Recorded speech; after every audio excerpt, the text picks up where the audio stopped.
네, 안녕하세요. 증시다 심판 안지원입니다. 네, 오늘은 신영증권에서 박세라 위원님을 모셨습니다. 그래서 오늘은 건설주 이야기를 좀 들어보려고 하는데요. 요즘에 부동산에도 작년부터 뭐 재작년에도 그렇지만 관심이 굉장히 많잖아요.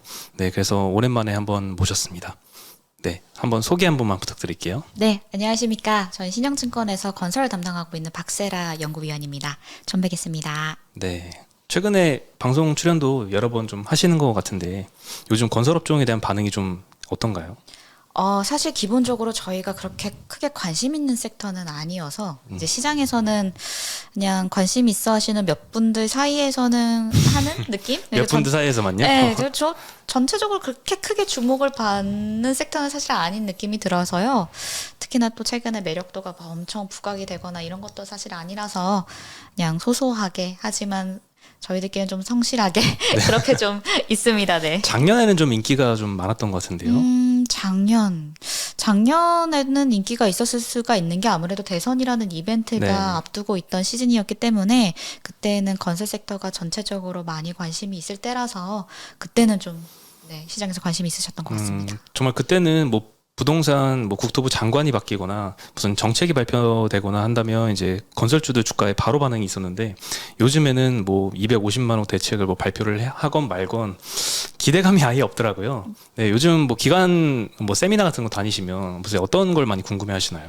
그렇죠. 아무래도 이제 매크로 환경이 더 중요하긴 하니까 사실은 그래서 정책보다도 최근에 매크로 환경이 이렇게 건설 섹터한테 그렇게 우호적인 환경은 아니다라고도 네. 보실 수 있으니까 약간 그런 효과는 많이 미비해졌는데 그래서 그런가 이제 전체적으로 제가 만나서 이제 세미나 하시는 분들이나 전체적으로 좀 피드백을 받아보면은 우선은 전체적인 모든 섹터의 문제이긴 하겠지만 이제 실적이 얼마나 견조할 수 있을지 뭐 여러 가지 뒤에서도 다루겠지만 뭐 원자재 리스크나 이런 모든 것들에 대해서 건설 섹터는 견조한지 그리고 뭐 이렇게 금리가 인상되고 인플레이션 시기에는 과연 이 섹터도 뭐 불안한 부분은 없는지 재무 구조는 안정적인지 이런 질문들을 우선은 제일 먼저 체크를 하시고요. 네. 그러니까 뭔가 리스크 팩터들을 먼저 좀 체크를 하는 느낌이고 이제 그 다음에 수주 환경은 좀 어떻는지 이런 질문들도 좀 많이 하십니다. 근데 과거의 관심이 이제 그러면 분양을 얼마나 많이 했어? 국내에서 수주 얼마나 많이 할 것 같아? 라는 관심이었다면은 요즘은 너희들은 새로운 돌파구를 어디서 찾을 거야? 뭐 새로운 신시장을 개척할 거니? 혹은 해외로 나갈 거니? 이런 식으로 이제 질문하시는 걸로 포인트가 좀 바뀌긴 했습니다. 확실히 이제 국내 건설사들 보면 대형 건설사들은 국내 주택 건설 사업도 하지만 해외 수주도 굉장히 많잖아요. 근데 요즘에는 해외 수주에 대한 관심이 좀 많군요. 네, 맞습니다. 이제 해외 쪽에 관심을 상당히 없다가 요 근래 많이 좀 관심도 많으신 것 같고 실제로 저희들도 그 부분에서 좀 온기가 많이 느껴져가지고 많이 짚고 이야기를 하고 있습니다. 네, 그럼 저희가 먼저 국내 사업들 먼저 한 번씩 짚어보고 그 다음에 이제 요즘에 네옴시티 뭐 650조 들어간다라고 해서 굉장히 핫한데 그 해외 사업도 이어서 한번 점검을 해보겠습니다. 16일에 250만 호 대책이 발표가 됐습니다. 근데 사실 건설사들 주가는 별로 이렇게 움직임이 없더라고요. 오히려 발표되고 떨어지는 모습을 좀 보였는데 내용 중에 혹시 저희가 좀 짚어봐야 될 중요한 내용들이 있었는지 그리고 혹시 예상하지 못했는데 나왔던 이슈라든가 뭐 이런 게 있었는지 한번 설명 부탁드리겠습니다. 전체적으로 우선은 발표 내용이 예상했던 것만큼 별 내용이 없기도 했지만 네. 주요 알맹이들이 빠졌다라는 느낌이 강했죠. 그러니까 시장에서 뭐 기대감이 사실은 저는 별로 없었다고는 느꼈습니다만 뭐 재료가 이미 나왔으니 어느 정도 뭐 차익 실현을 하시는 분들도 일부 있으셨을 테고 아니면 더 기대하기에는 내용이 더 없을 수도 있겠다. 약간 이런 실망감이 있지 않았나라는 생각이 듭니다. 그 이유가 저희가 270만 호 이제 공급을 발표를 했는데 이게 인허가 기준 공급이거든요. 네. 그러니까 주택 인허가를 이만큼 많이 하겠다라는 데에 좀 포커싱이 되어 있었습니다. 그래서 정비 사업을 활성화해야 되기 때문에 우리는 정비 사업 인허가를 촉진시키기 위해서 신규 지역 지정을 정하는데 허가하는데 우리가 각종 규제를 완화해주겠다. 약간 이런 데 포커싱이 좀 있었다고 보시면 될 것 같고요. 좀 초미의 관심사였던 재건축 부담금 완화라든지 아니면 안전진단 그리고 1기 신도시에 관한 내용들 이런 쟁점 내용들은 하반기로 좀 밀린 느낌입니다. 그래서 재건축 부담금 완화에 대한 내용도 세부 내용은 9월 달에 추가로 발표하겠습니다. 이렇게도 나온 상황이고 안전진단에 대한 내용도 연내 또 세부 내용 발표하겠습니다. 그리고 일기 신도시 같은 경우도 이제 영구 용역 착수해서 2024년도에 마스터 플랜 수립하겠습니다. 이런 식의 언급이 나오다 보니까 뭔가 우리가 기대했던 굵직굵직한 내용들이 알맹이가 좀 빠진 건 아닌가, 또 미뤄진 것 같다라는 생각이 들었고, 실질적으로 시장에서도 이제는 과거와 같은 공급 대책이 나온다기보다는 이제 시장에서 민간 주도로 공급이 나오게끔 유도하는 내용이기 때문에 사실 당장의 이펙트를 기대하는 건 조금 어렵긴 합니다. 시장 주체들이라는 것이 뭐 나라에서 대책 나왔다고 선뜻선뜻 물량을 내놓진 않고 어쨌거나 매크로 환경을 분석하고 사업성이 있느냐 없느냐를 확인한 다음에 이제 물량을 내놓게 되는 거잖아요. 그렇게 보았을 때 이제 정부가 할 수 있는 역할도 사실 상당히 중립적이고 축소되는 거는 맞는 것 같습니다. 네. 그래서 정부 차원에서는 이런 본인들의 주택 공급 철학을 내놓는 첫 대책이었다라는 거에 조금 더 저는 방점이 있다라고 생각이 들었고요. 그래서 나는 물량에 집착하지 않겠다. 이 건전한 시장 질서에 맞는 그런 공급 정책을 유도하겠다라는 뉘앙스가 훨씬 더 많이 풍겨졌던 정책이었던 것 같습니다.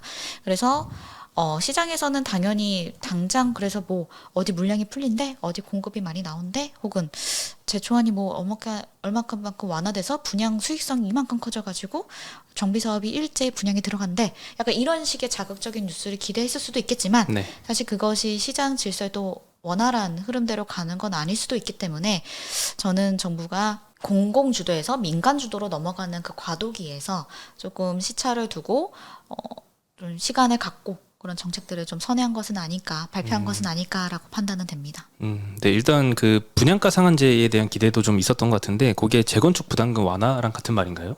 분양가 상한제 개편안은 이미 이일 전에 좀 나왔고 7월 달에 이미 나왔고요. 네. 지금 정비 사업이 지체되는 이유 중에 하나가 뭐냐, 애로사항이 뭐냐라고 딱 들어봤을 때 분양가가 너무 낮게 측정이 된다라는 게 첫 번째 이유였고, 두 번째는 조합원들, 사업 주체들한테 부담금이 너무 실질적으로 심하다. 이 두 가지 꼭지였는데, 그래서 분양가 상한제 개편안에서는 여러 가지 정책들을 내놨죠. 7월 달에. 네. 실질적으로 최근에 변동된 건자재 가격비가 분양가 상한제 결정되는 요인으로 적용이 되게끔 조금 더 유연하게끔 그 부분에 대한 규제도 완화했고, 고분양가 심사 제도가 그동안에 좀 걸림돌이었다면은 그 주변 아파트 시세를 측정하는 부분에 있어서도 일부 좀 완화를 시켰고, 요런 내용들이 있었지만 그렇다고 이게 실질적으로 분양가가 많이 올라가게끔 한 건 아닌 것 같습니다. 그때도 7월 달에 발표됐을 때도 조금은 미흡한 거 아니냐라는 내용이 있었는데, 그래서 이제 분양가 상한제 개편안이 실질적으로 적용이 되는 8월 달에도 분양 물량이 예전보다는 늘어나긴 했지만 그리고 뭐 원하는 수준만큼 시장에서 환호할 수준은 아니었다, 이렇게 평가가 되고 있는 거고요. 또 두 번째가 이제 그래서 조합원들이 실질적으로 부담금을 완화시켜주는 내용들은 없느냐 해가지고 기대했던 게 재건축 부담금 완화 내용이었는데 그게 이제 9월 달에 나온다라고 해버렸으니 다시 조금 더 지연이 된 느낌이죠. 네, 그럼 결국 알맹이들은 이제 9월달 이후에 발표가 될 예정이고 그 내용을 한번 기다려 봐야겠네요. 네, 내용을 기다려야 되는 상황이고, 아마 그래도 저희가 아시겠지만 재건축 분담금 완화나 이런 모든 내용들이 이제 대통령 혼자서 결정할 수 있는 사항이 아니고 네. 이제 국회 통과가 필요한 법안들이 대부분이기 때문에 아마 그 내용을 실질적으로 시장에 적용이 되기까지도 조금 시간은 걸리지 않을까, 이렇게 좀 생각이 듭니다. 정부의 역할보다 아무래도 요즘 매크로 환경이 많이 어려워서 그 부분에 대한 좀 리스크도 좀 짚어봐야 될 것 같은데, 요즘 PF 금리가 어느 정도까지 올라온 상황인가요? PF 금리 이게 너무 좀 다양해서 저희가 네. 시장 조달 금리처럼 뭐 그렇게 정해져 있지는 않습니다. 네. 사업장마다 리스크가 있고 뭐 그 대출해주는 캐피탈 등급에 따라서 좀 다른데요. 뭐 평균 금리라는 내용은 사실 좀 어려울 것 같고요. 예전 대비해서 몇 배 이상 올라갔다. 뭐 사업장이 조금 어려운 리스크 있는 사업장은 뭐 10% 중후반대까지 간다, 이런 얘기들이 나오니까 조달 금리가 지금 한 1년 사이? 반년 사이에 거의 뭐 3배? 많게는 3배 이상까지도 증가했다. 10% 중반대 금리면 사업을 진행하기가 네. 거의 뭐 불가능하다라고 볼 수 있는. 네, 그럼에도 불구하고 사업성이 나온다면 할 수야 있겠죠. 그런 거는 뭐 시행사의 역할에 좀 달려있는 부분이긴 하지만 전체적으로 지금은 사업이 원활하게 진행되기에는 많이 어려운 상황이다라고 보셔야 될 것 같습니다. 어제가 16일이었잖아요. 반기보고서 마감일이었는데 실적들이 이제 다 나왔을 것 같아요. 이제 건설사들은 좀 먼저 발표를 했었죠. 실적들이 보통 어땠나요?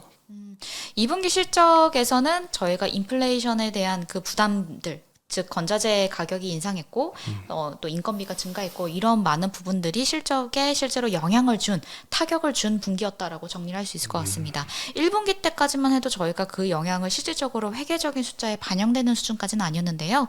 이제 2분기 에는 실질적으로 많이 인상된 건자재들이 현장에 투입이 되기도 했고 그런 부분들이 잔여 건축 현장에도 이제 영향을 미친다라는 게 회계적인 판단이 끝났기 때문에 2분기에는 해당 원가 상승 요인이 발생을 했고 실질적으로 원가율도 상승이 되면서 저희가 시장 기대치보다는 약간 낮은 수치의 영업이익과 뭐 이런 걸 좀 기록을 했다라고 보셔야 될 것 같습니다. 근데 이제 여기에서의 다른 좀 우리가 받아들일 수 있는 또 다른 포인트는 지금 현재 3분기에서는 어쨌거나 유가도 그렇고 전체적으로 원자재 가격이 조금은 레벨 다운이 된 상황이라고 저희가 판단하다 보니까 2분기 원가율이 가장 안 좋겠구나 이렇게 좀 생각하는 또 악재가 해소되었다 혹은 불확실성이 다 끝났다 이렇게도 받아들일 수 있는 포인트가 있던 것 같습니다. 원자재 가격이 피크아웃을 확인을 한 거죠. 네, 맞습니다. 네, 그럼 3분기부터는 확실히 개선이 되겠네요.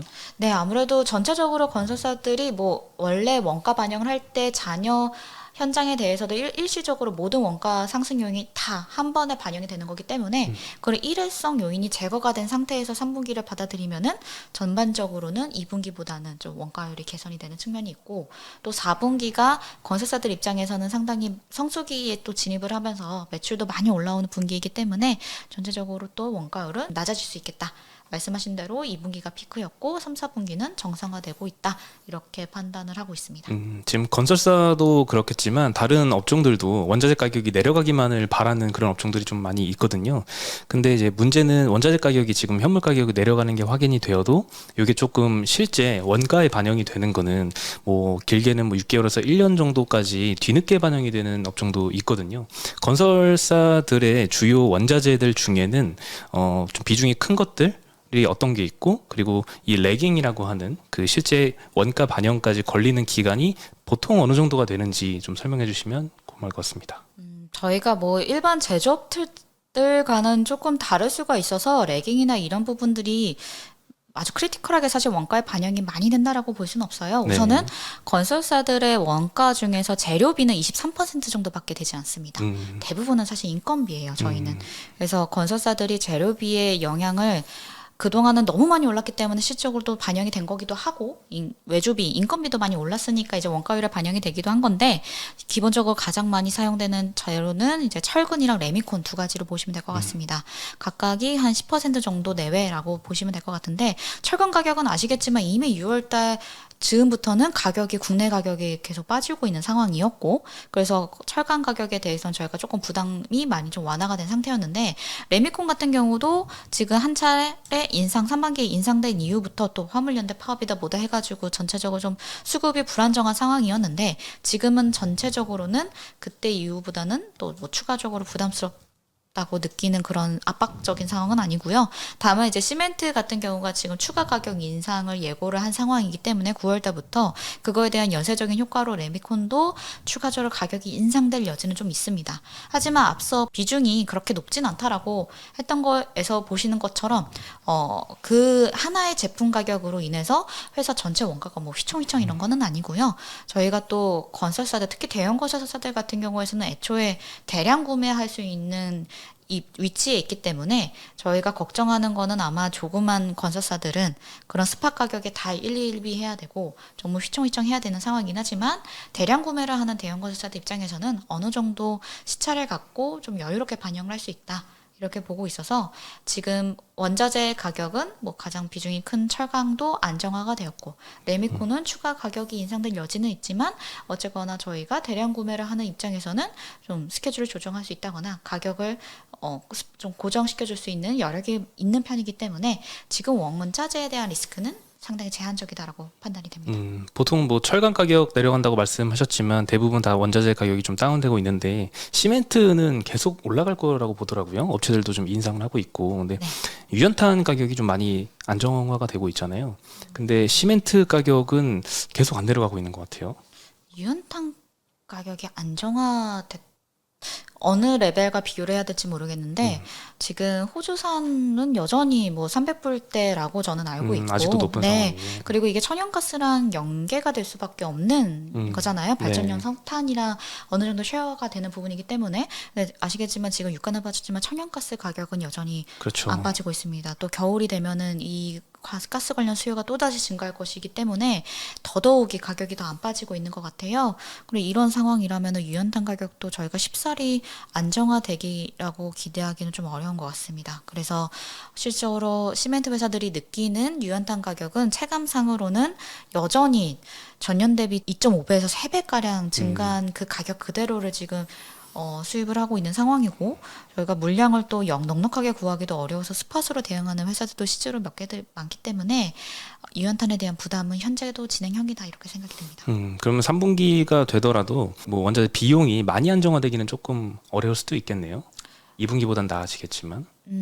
시멘트에 한해서는 네. 네. 처간 가격은까지 고려하면 좀 많이 낮아질까요? 처간까지 고려하면은 리스크는 이제 한 번은 지나갔다 이렇게 생각은 됩니다.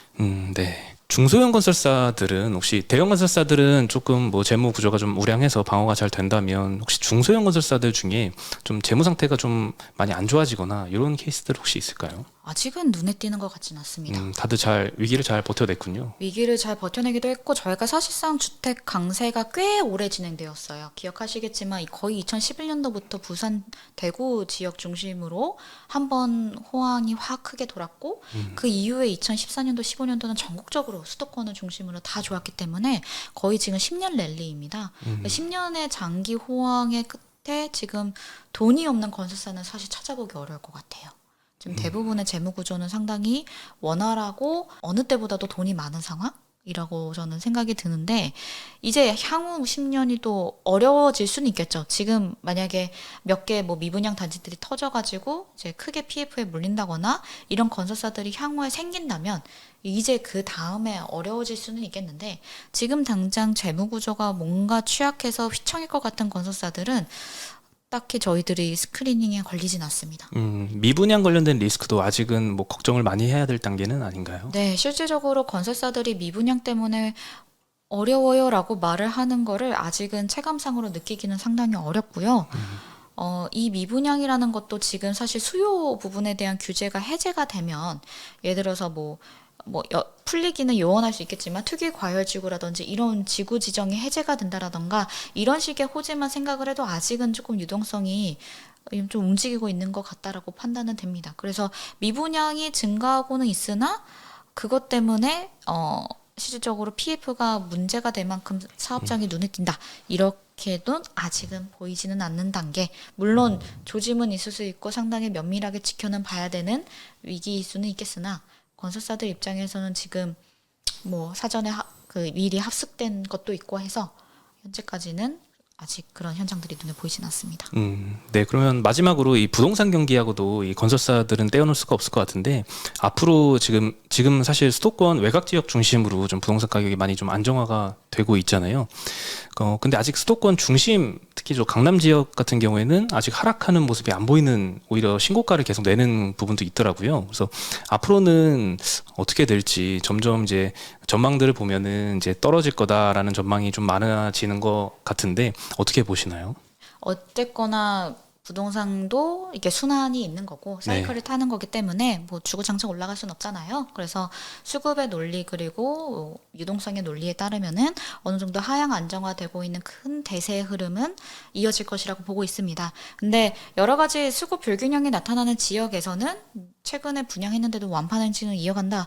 물론 지방에서도 그런 현상들이 있긴 있습니다. 그러니까 어디까지나 그런 부동산이 될 건가요? 가격이 오를까요? 빠질까요? 어디가 될까? 이런 거는 정말 입지 분석 그리고 사례 분석을 통해서 접근하셔야 되긴 하겠지만 아직도 서울은 수급 불균형의 쟁점 중에 하나인 것 같아요.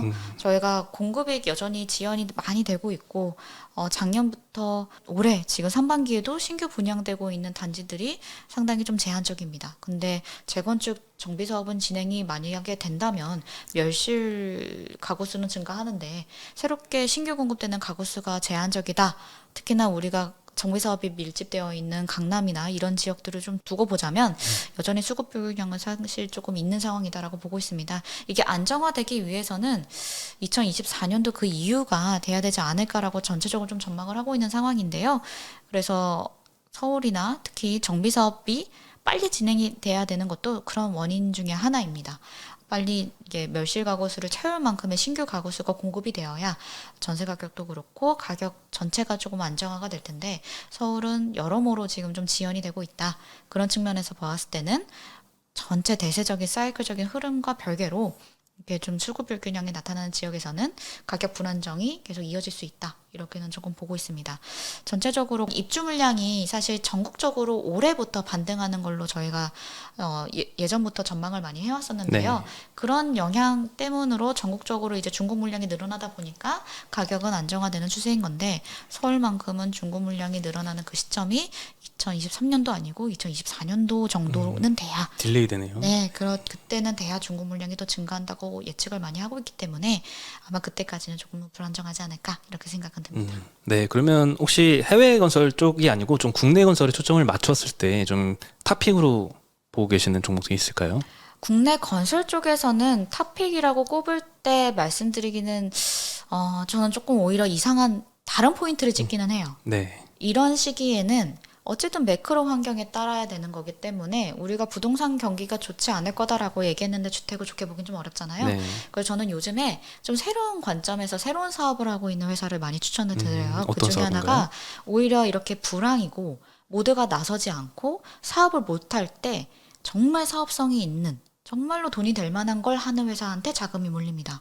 이제 그런 회사 중에 하나로 제가 SK D&D를 좀 추천을 드리고 있거든요. 네. 낯선 분들 계시고 아시는 분들도 계시겠지만 이 회사는 시행업을 하고 있는 디벨로퍼 회사입니다. 네. 그래서 우리가 오피스, 주요 CBD 지역이나 GBD 지역에 있는 오피스 건물을 매입을 해서 리모델링을 해서 다시 재판매를 하는 구조라던가 아니면 지식산업센터라던가 그 최근에 임대주택 사업을 좀 하고 있는 회사인데요. 특히나 이 임대주택 사업을 과거에 그냥 정부가 혹시 지원하는 공공지원 뭐 민간 임대주택 사업 이런 거랑은 결이 다르게 거의 선진국 형태의 쉐어하우스 형태로서 임대주택 사업을 대대적으로 지금 하고 있는 상황입니다. 근데 그 부분에서 새로운 도시주거 형태에 맞는 그런 생활 플랫폼을 제공하는 있는 회사라는 측면에서 좀 성장성, 전망도 상당히 좋은 상황이고 실질적으로 소비자 반응도 좀 좋은 상황인데 또 얘네들이 하고 있는 그런 시행업에는 국민연금이라던가 여러 가지 연기금들이 오히려 투자처를 찾았을 때 이 아이들은 확실히 어떤 상황에서도 수익을 창출해낼 수 있는 디벨로퍼다라는 판단하에 또 돈을 투자하기도 하고 그런 시행업을 하는 회사이기 때문에 오히려 이런 불황일 때 조금 더 눈에 띌 수 있는 그런 비즈니스 모델을 갖춘 회사다라고 생각이 들어서 SK D&D 같은 회사들을 이런 기회에 한번 주목해 보시는 게 전 좋은 기회라고 보고 있습니다. 네, 좋은 관점 소개해 주셔서 감사드리고 그리고 이제 1부는 여기서 마치고요. 2부는 이제 사우디 네옴시티로 요즘 굉장히 화두가 됐잖아요. 저도 이제 10년 후쯤 완공이 된다고 하는데 들어가서 살고 싶은 마음이 생기더라고요. 이주를 가고 싶은 정도로. 네, 그 정도로 핫한데 2부에서는 그럼 해외 사업에 대해서 한번 이야기 나눠보도록 하겠습니다. 감사합니다. 네, 안녕하세요. 증시 아침판 안지원입니다. 네, 오늘은 신영증권의 건설 섹터 담당하시는 박세라 연구원님 모시고 건설사들의 해외 사업 이야기 본격적으로 한번 해보겠습니다. 네, 먼저 이 여러 상장 건설사들이 있는데 좀 해외 사업 쪽으로 좀 주력하는 회사들이 혹시 어디 있을까요? 가장 주력을 하고 있는 회사다라고 하면은 삼성 엔지니어링을 가장 꼽을 수 있겠고요. 네. 그 외에도 이제 현대건설과 대우건설, DLENC 모두 해외 사업을 하고 있고 GS건설도 해외 사업을 하고는 있습니다. GS건설요? 네. 혹시 해외 매출 비중이 삼성 엔지니어링은 거의 해외가 다인 것 같고 뭐 다른 데는 현대건설, GS건설도 비중이 어느 정도 될까요? 정확하게 숫자는 제가 봐야 될 것 같긴 한데 현대건설 같은 경우가 해외 매출이 최근에 많이 올라와서 한 저가 절반 정도 50% 비중 정도로 조금 인식을 하고 있는데 과거에는 60, 70%가 해외였다가 이제 국내 매출이 워낙 좋을 때는 거의 30% 언더까지 해외 매출 내려갔고 최근에 이제 올라오면서 40에서 50%까지 매출 비중이 다시 올라왔습니다. 사실 2분기에 건설사들의 실적이 굉장히 안 좋았잖아요. 근데 그 전까지는 주가가 좀 많이 빠지다가 실제로 이제 실적 발표를 하고 나니까 오히려 지금 주가가 좀 반등하는 이런 모습 보이고 있는데 뭐 하반기에 원자재 가격 뭐 둔화 요거에 대한 기대도 있겠지만 아무래도 해외 수주에 대한 기대감도 좀 빠질 수가 없을 것 같은데요. 최근에 이 해외 수주를 많이 받고 있는지 그리고 그 받는 어떤 종류의 사업들을 많이 수주를 받고 있는지. 해외 수주가 증가는 하고 있는데 저희가 정말 눈에 띌 만큼 증가했다라고는 아직은 이제 체감상 기대하기는 좀 어렵습니다. 네. 수주는 전체적으로 나올 것이다라는 기대감이 조금 더 시장에서는 먼저 좀 반영을 하는 네. 측면이 있다라고 보고 있고요. 근데 조금 환호할 만한 뉴스들이 없진 않았던 게 가장 또 세간에서 가장 관심이 또 많았던 그 네옴 신도시 관련해서 실질적으로 현대건설과 삼성물산 컨소시엄이 수주를 했다라는 공시가 나오기도 했었고 그거 외에도 전체적으로 작년부터 조금씩 눈에 띄진 않지만 사우디 뭐 여러 가지 카타르나 이런 쪽에서도 저희가 수주가 조금씩 계속 나오고 있었기 때문에 그런 것들이 빌드업이 되면서 이번에는 이제는 본격적으로 좀 증가하는 시기가 왔구나라고 시장에서 조금 인지를 한 것 같습니다.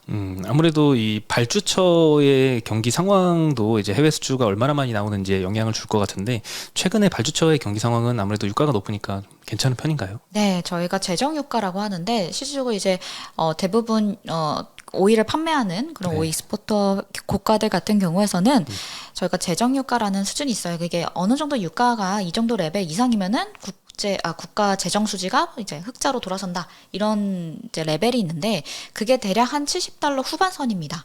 평균적으로. 근데 이제 유가가 지금 100달러가 연초에는 넘었었고 지금 뭐 많이 빠지긴 했지만 여전히 80달러대를 유지하고 있기 때문에 이제 오일 익스포터 국가들 같은 경우에서는 이미 재정이 흑자인 수준이 꽤 지속이 되고 있는 상황인 거죠.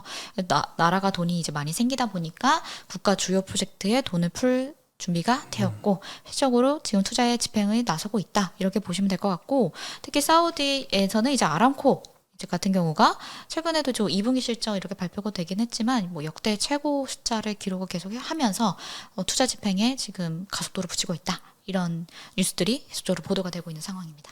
아무래도 근데 해외 수주하면 저가 수주에 대한 걱정을 빠질 수 없을 것 같은데 과거에는 사실 굉장히 충격을 많이 받았을 정도였는데 앞으로 받을 해외 수주는 그런 걱정은 조금 덜어도 될까요? 이게 플랜트업의 숙명인 것 같아요. 저희가 조선업도 아마 많이 보셨을 수 있겠지만 조선업도 건설업도 비슷합니다. 결국 발주처라는 게 이제 에너지 시장 동향에 따라서 크게 움직이는 시장이고 큰 돈들이 움직이는 시장인데 그 흐름이 상당히 크죠. 웨이브가 되게 깊고 크게 옵니다. 그래서 그때 모두가 달려들어서 수주를 하는 것도 맞는 거고 그렇게 하는 게 또 이런 비즈니스 모델의 원래 근본 속성이기도 한 건데 그때 경쟁에서 이제 과열 경쟁을 했던 게 나중에 또 뭐 업황이 달라지고 발주처가 돈이 없어서 뭐 어쩌고저쩌고 하면서 저가 수주로 결국에는 기결이 되는 이런 숙명이란 게 있는데요. 그 지금의 이 빅 웨이브는 저가 수주로 기결이 될 것이냐 안 될 것이냐 아무도 답은 모릅니다. 정해져 있는 건 아니에요. 근데 그거에 대비해서 우리나라 건설사들이 사정이 어떠냐 이런 식으로 좀 집중해서 들어가 봐야 될 것 같은데 지금 우리나라 건설사들이 과거의 그 시기 2000년대 중반 때 그때 우리가 결국은 저가 수주로 피를 많이 봤던 시기와 지금의 시기를 비교해서 보자면 우리가 그때는 수주에 상당히 매진해야 됐던 시기였는데 그때 이제 리먼 시기가 올 즈음이었고 네. 그 전에도 아시겠지만 부동산이 엄청 규제를 많이 하면서 국내 주택 경기가 다 또 안 좋았던 시기였기도 했었고 그런 시기였기 때문에 해외 수주가 많이 이제 대안이었고 다들 초도 진출을 또 많이 하기도 했었고 이런 시기였는데 지금은 국내 부동산 경기가 뭐 안 좋아질 거다 어쩌다라고 얘기는 하지만 지금 이미 갖고 있는 수주 잔고가 너무나도 넉넉한 상황이고 돈도 너무 많은 상황이고 그렇게 절박하진 않다. 그때와 비교해봤을 때 그게 우선 첫 번째일 것이고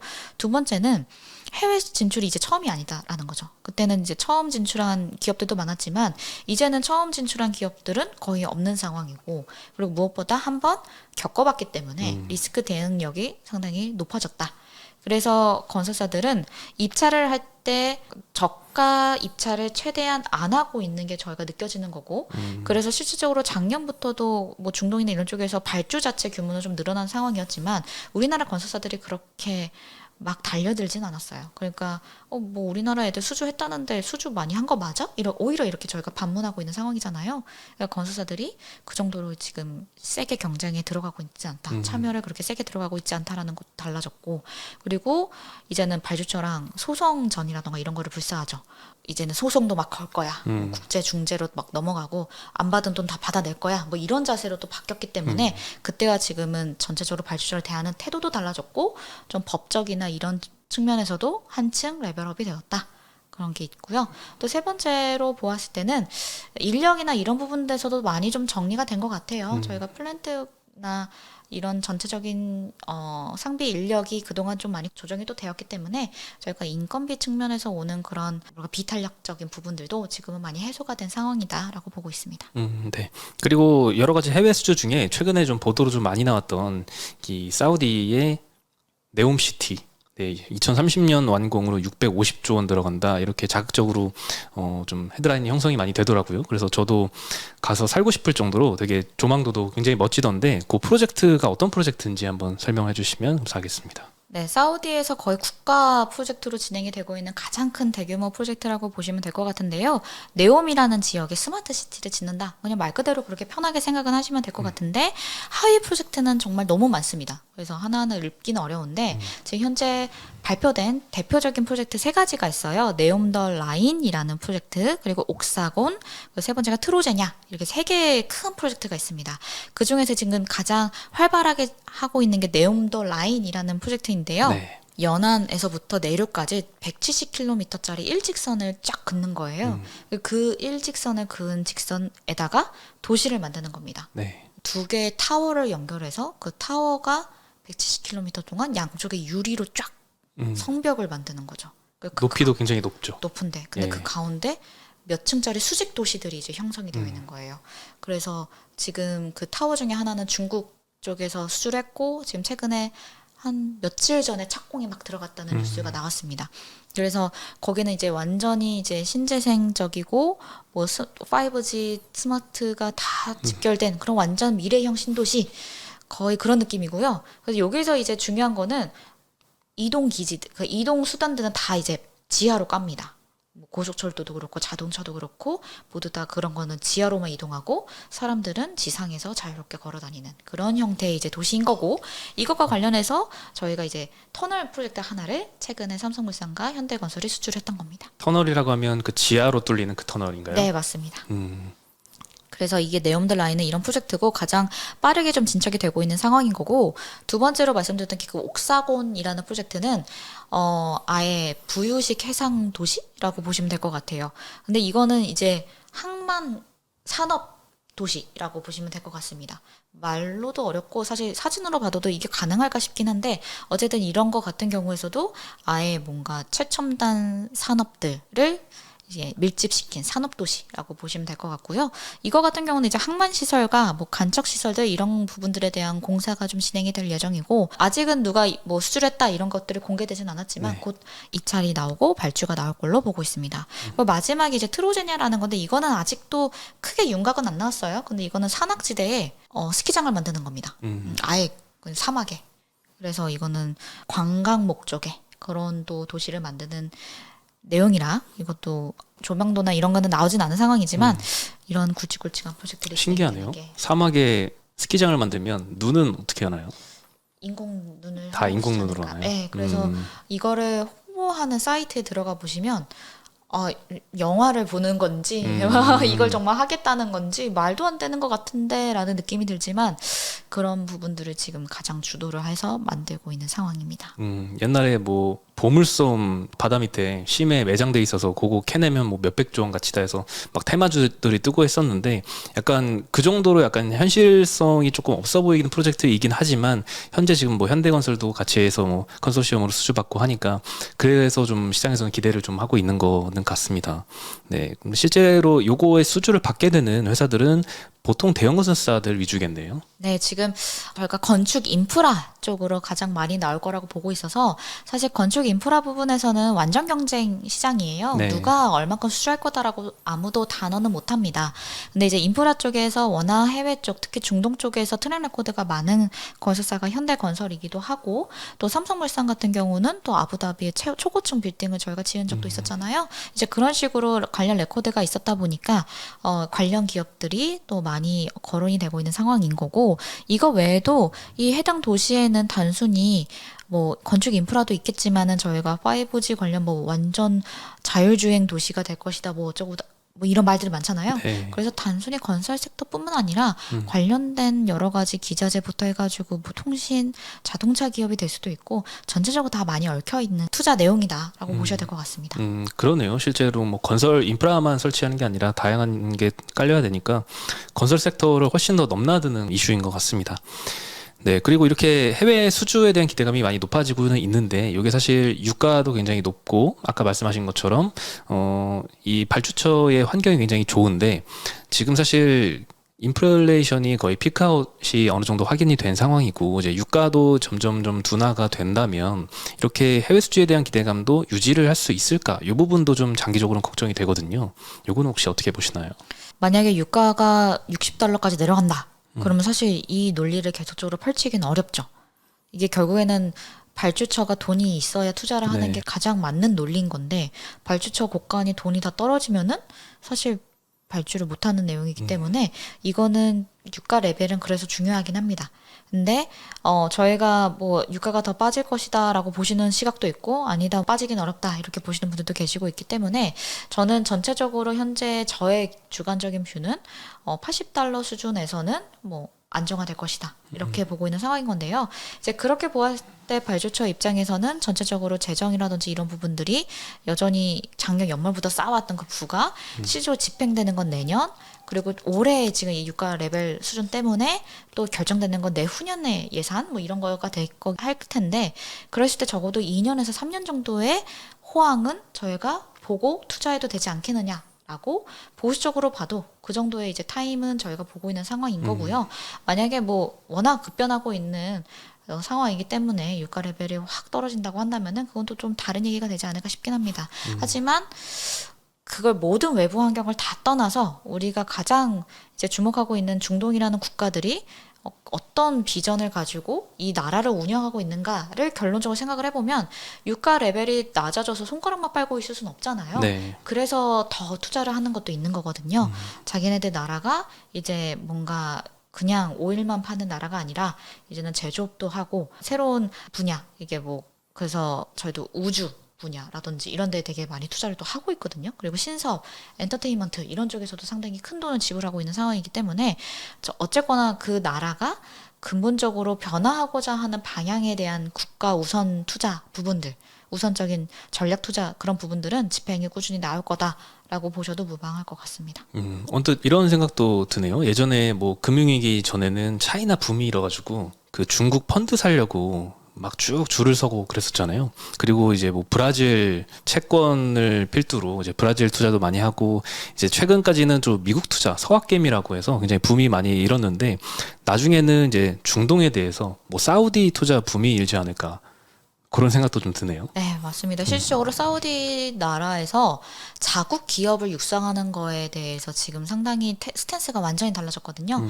예전에는 그냥 우리가 뭐하러 산업을 육성해 우리는 돈만 쓰면 되지 약간 이런 뉘앙스였는데 실제로는 자국에 있는 산업 육성을 하는 대로 상당히 많이 선회를 했고 그래서 자국에 있는 로컬 건설사들이 지금 엄청 크게 성장을 하고 있는 상황이긴 해요.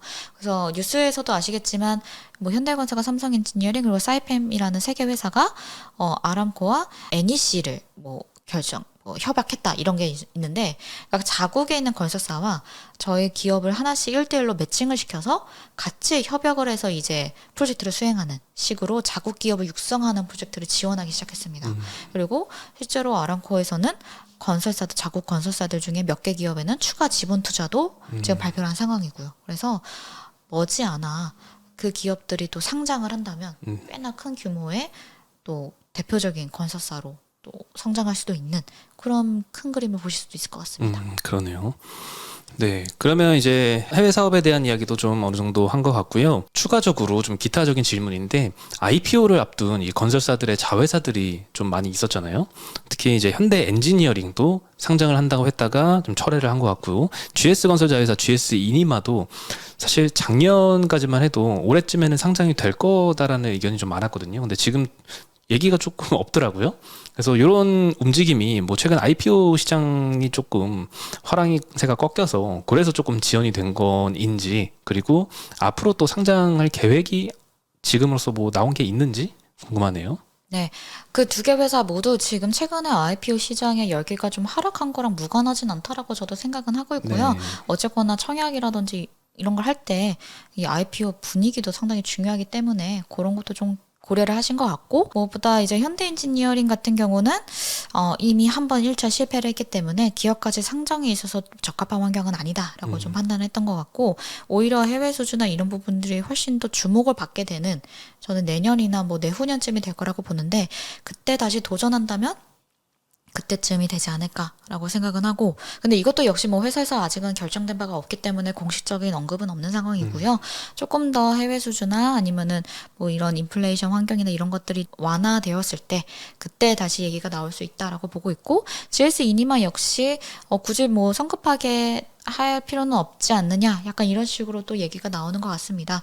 그래서 이것도 좀 요원해진 상황인 거고, 무엇보다 지금 건설업에서는 이걸 건설사로 봐야 될지 아니면 새로운 환경 회사라고 봐야 될지 좀 애매하지만, SK 에코플랜트라는 대형 회사가 지금 또 내년도 상장을 또 앞두고 있기 때문에 그런 부분들이 좀 보고서 그들의 이제 어떻게 상장이 잘 되나, 제가 잘 될까, 기업까지 잘 받을까, 이런 걸 좀 지켜보고서 추후에 결정하는 요인들 있지 않을까 싶기도 합니다. 네. 그리고 마지막으로 이제 건자재 섹터도 담당을 하셔서 좀 여쭤보면은, 사실 한샘이라는 회사가 예전엔 굉장히 인기 많았고 실제로 또 한번 인수가 됐잖아요, 사모펀드에.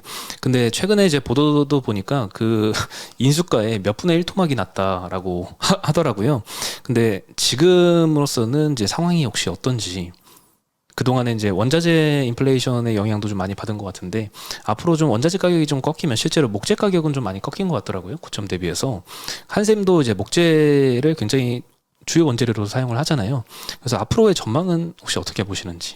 한샘은 하지만 저는 제조업에 대한 뷰보다는 유통업을 라고 보고 유통업 관점에서 저는 좀 접근을 하고 있어요. 네. 그래서 사실 재료비와 판매 가격 간의 뭐 스프레드가 얼마나 벌어지고 마진이 얼마인가도 분명 중요하지만, 유통업의 특징은 이제 판매 채널의 확장과 그거를 어느 정도 투자를 하는 시기가 있고, 그 투자가 완료가 된 다음에 이제 채널에서 매출이 일어나면 그 이후에 영업 레버리지가 발생하는 구간으로 나뉠 수 있거든요. 네. 근데 저는 지금 한샘은 재투자에 들어간 시기라고 저는 생각을 하고 있습니다. 아마 그 롯데와 연결되어 있는 IMMP로 넘어갔을 때부터 우리는 그런 것들을 좀 기대했던 것 같아요. 아, 이제 본격적으로 뭐 매장을 늘린다든지 아니면은 뭐 온라인으로 침투한다든지 이제 여러 가지 채널로서 판매 채널이 늘어나면 이제 그거에 따른 외형 확대, 그 이후에 영업 레버리지가 발생하겠구나라는 거를 저희가 기대했던 거고, 네. 그런 것들이 그때 당시 주가에 놓아져 있던 거다라고 생각이 드는데, 지금 현재 외형 확대를 적극적으로 추진하기에는 전반적으로 지금 매크로 지표들이 약한 상황이라 저는 지금 검토가 길어지고 있는 상황이다라고 판단이 됩니다. 우리가 가장 중요한 요소로 내세웠던 연초에 이제 새로운 신규 대표이사가 여러 가지 이제 간담회에서도 밝혔던 포인트가 뭐 이제 리빙 테크놀로지 기업이 될 것이고, 여러 가지 좀 어려운 단어를 얘기는 했지만 결론적으로는 플랫폼 역할을 강조했던 것 같거든요. 그렇게 하기 위해서는 시장을 장악하기 위한 어떤 채널 확보력이라고 저는 생각이 듭니다. 그때 오프라인 채널 확보력도 아직은 1위 사업자라서 잘하고 있고 맞기는 한데 조금 아쉽다 느낌이고, 온라인 침투력은 더 모르겠는 상황인 거죠. 그러니까 그 두 온오프 라인에서의 그 두 개 채널에서의 한샘이 새롭게 선보이는 뭔가 경쟁, 전략, 그거에 대한 효과, 그 성과, 이런 게 숫자로 찍히는 걸 저희들은 좀 기대를 하고 있는 상황인 건데, 아직은 그 모든 지표들의 시작이 미흡한 상황인 거라고 보고 있습니다. 실제로 2분기 실적에서도 전체적으로 매출이 부진하면서 영업이익이 좀 많이 안 좋게 나온 것들도 아직은 레버리지 효과가 나오는 구간은 아니고 투자가 진행되는 구간이구나. 근데 전체적으로 새롭게 세팅이 된 이후로 아직 얼마 되지도 않았고, 그 이후에 모든 전략들이 아직은 검토 혹은 이제 막 스터디 단계라고 저는 또 알고 있기 때문에 올해는 기대 좀 지켜보자.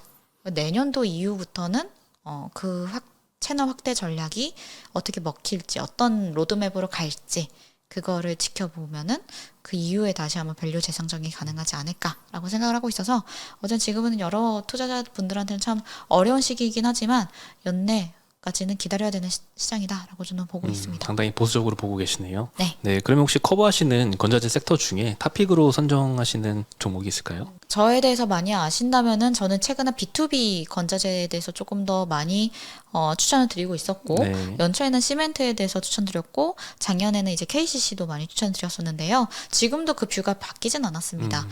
시멘트 같은 경우도 2분기 실적, 상반기 실적이 생각보다는 조금 미진했을 수 있는데 전체적으로 하반기 이후에 또 추가 가격 인상을 예고하고 있는 상황에서 얘네들은 원자재 가격 상승을 판가에 전가할 수 있는 능력을 갖고 있는 애들이구나 라는 거를 아마 확인하실 수 있는 상황이라고 또 생각이 들었고요. 그래서 시멘트에 대해서도 여전히 긍정적인 의견 유지하고 있고 또 KCC 개별 종목에 대해서도 B2B 마감재이기 때문에 저희가 한샘이나 이런 B2C 애들과 다르게 2분기 실적에서도 건자재가 상당히 좋은 실적을 좀 기록을 했습니다. 원자재 가격 인상을 어떻게 판가에 전가할 수 있는지 그 능력을 갖춘 애들은 여전히 너무 좋은 실적을 기록하고 있는 상황이다. 그리고 하반기 이후의 성장 그 비전도 나쁘지 않다. 그래서 KCC와 시멘트 업종 이렇게 두 개는 여전히 추천드리고 있습니다. 시멘트 내에서는 혹시 몇 종목 정도 커버하시나요? 지금 공식적인 투자 의견을 내고 있는 거는 3개 정도 종목이 되고 있고요. 네. 그 중에 탑픽은 우선은 배당을 또 많이 좋아하시기 때문에 네. 쌍용 CN이랑 한이시멘트 두 개를 꼭지로 가장 추천을 드리고 있습니다. 네, 감사합니다. 네, 그러면 이제 지난 1부에 국내 사업 그리고 2부에 해외 사업까지 해가지고 마지막으로 이제 기타 IPO 시장 그리고 건자재까지 다뤘는데요. 다음에 또 좋은 기회 있으면 또 한번 모셔보도록 하겠습니다. 좋은 말씀 감사합니다. 감사합니다. 네, 감사합니다.